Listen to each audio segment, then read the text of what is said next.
I'm going to use the RangeMate Pro to grill some vegetables for fajitas. So first I'm going to preheat the pan with the lid off in the microwave for 4 minutes. And preheated, I'm going to add just like a teaspoon of oil.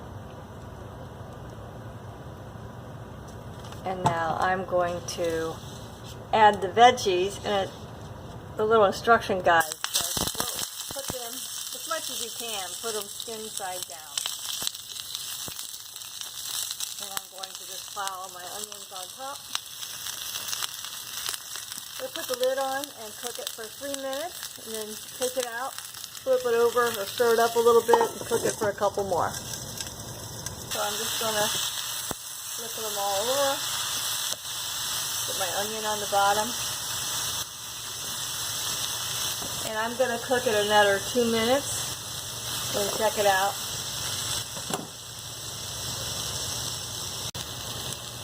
So they look good. I like my veggies really cooked, so I'm going to do probably at least another minute and a half. I went ahead and did another 2 minutes, so a total of 7 minutes, and I proclaimed them done. So I hope this is helpful. This is a lot of veggies. The instructions actually say it takes 5 to 6 minutes, so I did an extra minute. Thank you.